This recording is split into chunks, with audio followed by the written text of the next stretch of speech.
Bulldog.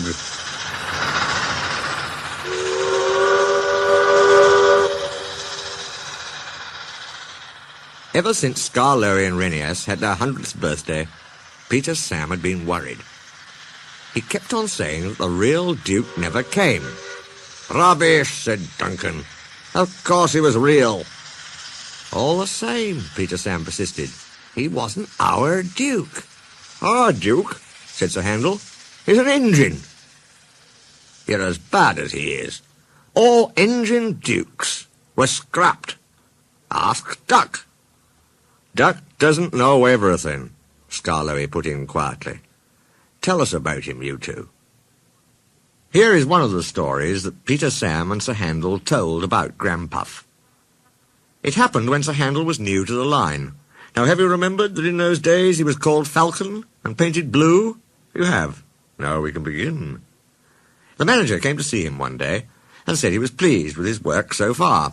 "Now, Falcon," he went on, "you must learn the mountain road." "Yes, please, sir," said Falcon, excited. "So tomorrow you shall go double-heading on it with Duke. He'll explain everything." Falcon didn't like this.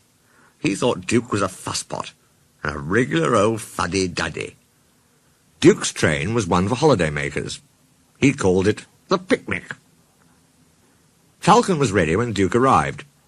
Duke drew forward beside him. "Listen," he said, "the mountain road is difficult. You take the train, and I'll couple in front." "No," said Falcon, "I'll lead. How can I learn the road with you lumbering ahead, blocking the view?" "Suit yourself," said Duke shortly, "but never mind the view. Attend to the track." "Look at the track," he puffed again on starting. "Never mind the view." "Fuss-pot, fuss-pot," puffed Falcon on starting. "Fuddy-duddy, fuddy-duddy, fuddy-duddy." They rattled through the first tunnel, looped round, recrossed the river, and entered the second, climbing all the time. Their speed grew slower and slower. Don't dawdle, urged Falcon. No hurry, puffed Duke stolidly. The tunnel was curved and pitch dark.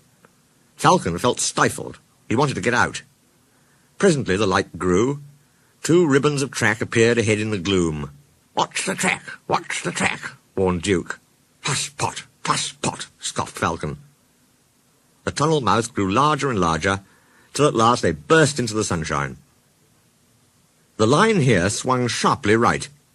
It was laid on a ledge cut in the hillside. Below lay the valley up which they had come. Track and buildings looked tiny, like toys. No one quite knows what happened next. Duke said there must have been something on the track, and Falcon hadn't kept a good lookout. Falcon said he was dazzled, so how could he keep a good lookout?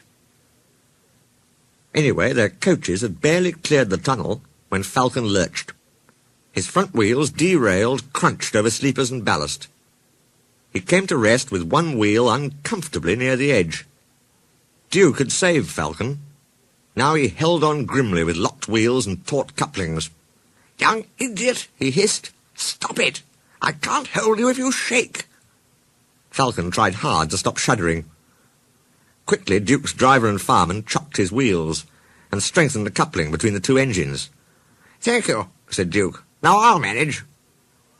With Duke secure, the 2 crews, helped by a plate layer, propped up Falcon's front end. They were looking forward to a rest when Duke began wheeshing in an alarming way. His fireman ran to his cab. "Water!" he cried. "We want water, quickly!" The plate layer's cottage stood nearby. He explained to his wife, and the passengers borrowed jugs, buckets, kettles, saucepans, anything, in fact, which would hold water. They formed a chain from the well to the engine and passed them from hand to hand. The fireman, meanwhile, reduced his fire and anxiously watched the gauge. It was hot and tiring work, for Duke needed many gallons. But at last the fireman shouted cheerfully, "We're winning! Don't weaken!" And they all set to work again with a will. They cheered again when the breakdown gang arrived. They showed other passengers how to help them lever Falcon back to the rails. The manager was at the top station.